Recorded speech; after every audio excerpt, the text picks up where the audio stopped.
हमारा चिंतन गीता अध्याय 7 श्लोक 25 पे चल रहा है। इस 25वें श्लोक में प्रभु कह रहे हैं, मैं मूर्खों तथा अल्पज्ञों के लिए कभी भी प्रकट नहीं होता हूँ।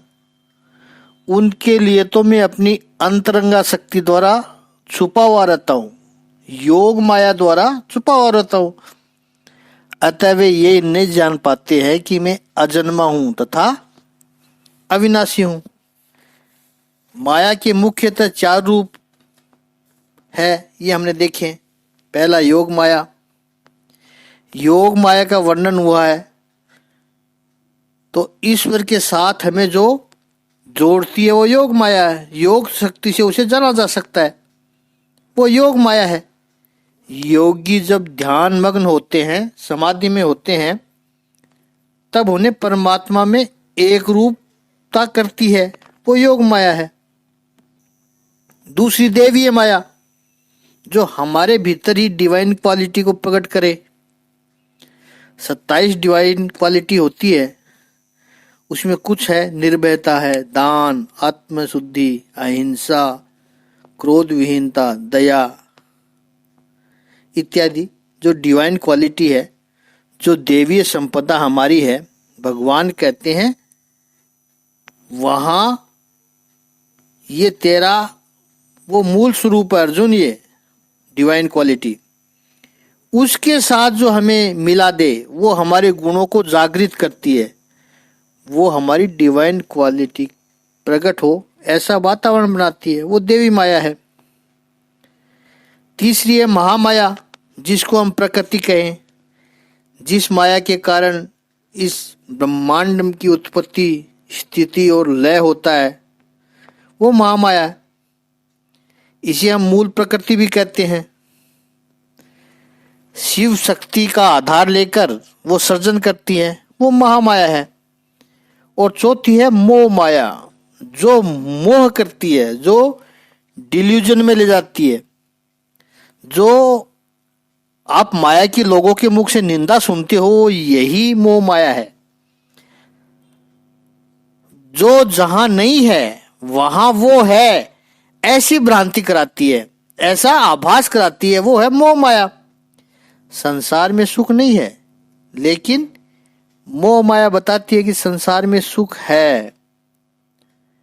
सुख की आकांक्षा में पुरुषार्थ करता रहता है, मेहनत करता रहता है।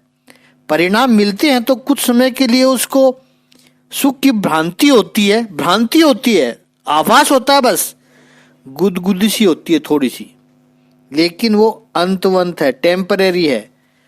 उसकी एक एक्सपायरी डेट निश्चित है। तो शुरुआत में गुदगुदी हुई, फिर उसका दुख शुरू हो जाता है। योग माया और देवीय माया कल्याणकारी है, महामाया सृजन करती है। हमें बचना है जिससे, वो है केवल मोह माया। भगवान यहाँ कहते हैं कि योग माया से मैं ढका हुआ हूं। और वेदांत में तो इस श्लोक के बारे में बहुत चर्चा की है कि अधिष्ठान और अध्यास, परम तत्व अधिष्ठान है, परमात्मा अधिष्ठान है, और ये माया है वो अध्यास है, प्रोजेक्शन है। हम फिल्म देखने जाते हैं तो वास्तविक तो जो वाइट स्क्रीन होता है, सफेद पर्दा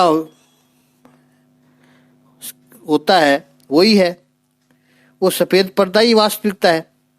फिर जब उसके ऊपर फिल्म जब शुरू हो जाती है और जो अलग अलग दृश्य आते हैं, चित्र आते हैं, उन दृश्यों में आप इतने मग्न हो जाते हैं कि फिर पर्दा है वो सफेद पर्दा को भूल ही जाते हैं।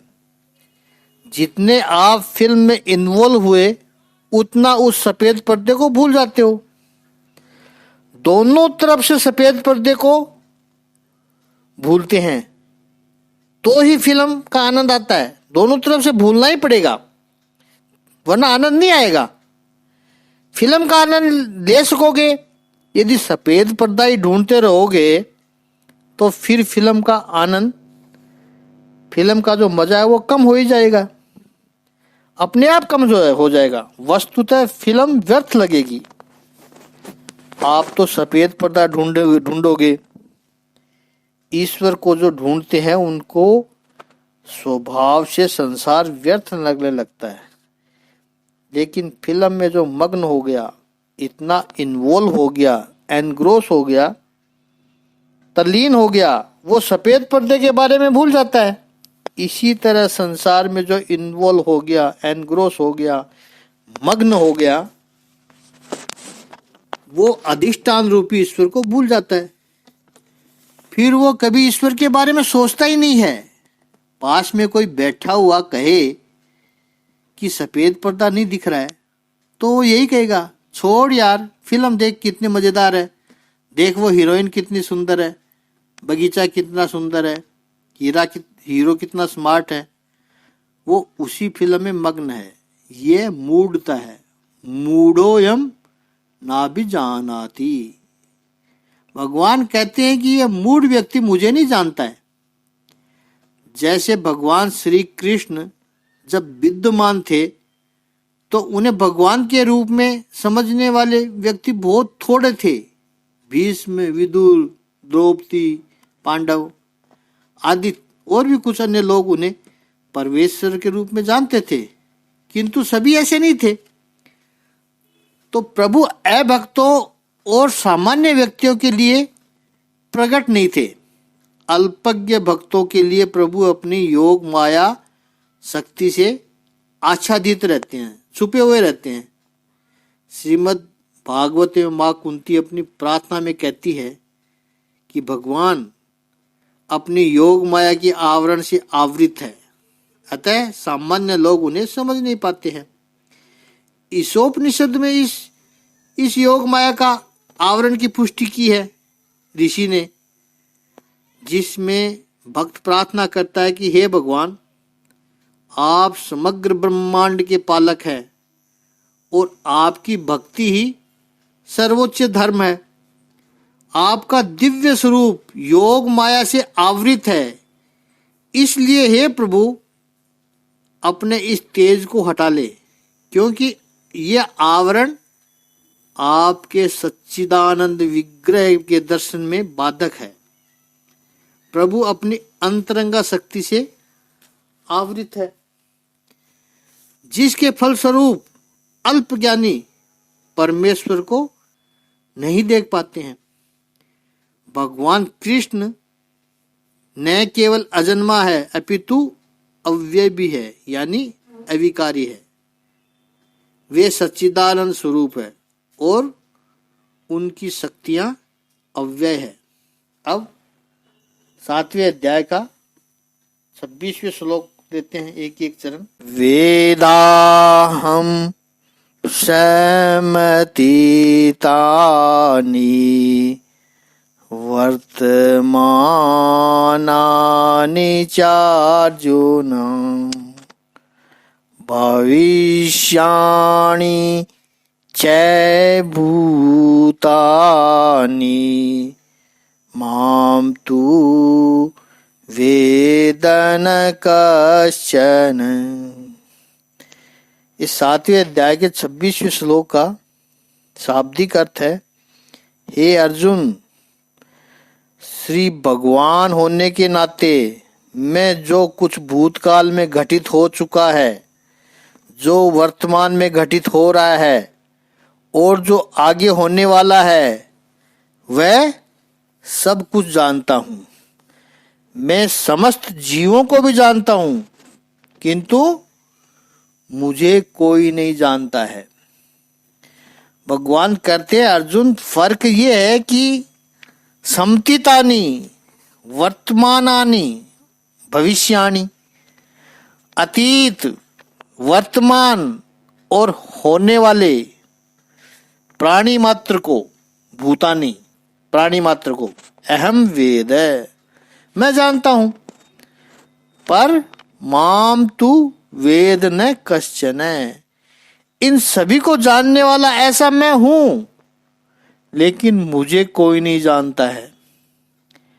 इस संसार में अभी तक जितने प्राणी मात्र आ गए हैं, और आने वाले हैं जितने, और जितने हैं भविष्य में, हजारों लाखों वर्षों तक भगवान कहते हैं उन सभी को मैं जानता हूं, लेकिन मुझे कोई नहीं जानता है। श्रीमद् भागवत के पहले अध्याय में ही, जिसमें भगवान मनु उपदेश करते हैं, उसमें ईश्वर के जो लक्षण बताए हैं कि सृष्टि ईश्वर को नहीं जानती है, ईश्वर सारी सृष्टि को जानता है।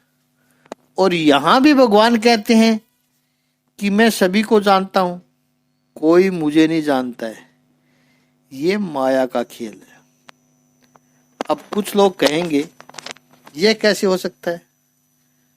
जैसे टेक्नोलॉजी आगे बढ़ती है और उसको देखते हैं तो अध्यात्म और अच्छी तरह से स्पष्ट होने लगता है। परदेश में, विदेशों में, अब तो भारत में भी ऐसे मिलते हैं, ऊंचे ऊंचे मकान होते हैं, फिर उसकी दीवार नहीं होती है, कोई अच्छा व्यू जहाँ मिलता हो, सिटी का व्यू अच्छा मिलता हो, या नेचर का व्यू कोई मिलता हो, या समुद्र का व्यू मिलता हो, पहाड़ों का कोई व्यू अच्छा सा मिलता हो, वहाँ पूरी दीवार ग्लास की बनी हुई होती है, ग्लास वाल, कांच की बनी हुई होती है। तब बड़ा आश्चर्य होता है, अरे कांच की दीवार, सामने रास्ता है, तो रास्ते वाले तो सब देख लेते हैं कि आप घर में क्या कर रहे हो, कौन आया कौन गया, प्राइवेसी तो कुछ है ही नहीं। लेकिन अंदर वाले नहीं दिखाई दे सकते, क्योंकि ये कांच ही ऐसा है। हम अंदर से बाहर देख सकते हैं, लेकिन बाहर वाला उस कांच से अंदर नहीं देख सकता है, प्राइवेसी है। भगवान कहते हैं कि मेरी माया है वो ऐसी ही मान, माया जो मुझे ढक कर रखती है, उसके पीछे से मैं सबको देखता हूं, लेकिन मुझे कोई पहचान नहीं पाता है, मुझे कोई देख नहीं पाता है। यहां पर प्रभु साकारता और निराकारता का स्पष्ट उल्लेख कर रहे हैं। चौथे अध्याय में प्रभु ने स्पष्ट कहा था कि ये गीता का ज्ञान सबसे पहले लाखों वर्ष पूर्व प्रभु ने सूर्य देव यानी विवस्वान को उपदेश किया था। वह प्रभु को अभी तक स्मरण है, भूले नहीं है। प्रभु सबके हृदय में परमात्मा रूप में स्थित है, इसलिए सब जीवात्माओं को जानते हैं, लेकिन जीवात्मा अल्पज्ञ होने के कारण प्रभु को नहीं जानता है। ऐसे इसी अध्याय के तीसरे श्लोक में प्रभु ने कहा था कि करोड़ों पुरुषों में से कुछ ही सिद्ध बनने का प्रयत्न करते हैं। करोड़ों पुरुषों में से कुछ ही पुरुष सिद्ध बनने का प्रयत्न करते हैं, और सहस्त्रों ऐसे सिद्ध पुरुषों में से कोई एक भगवान श्री कृष्ण को समझ पाते हैं। तो भगवान की तरफ जाते ही बहुत कम है।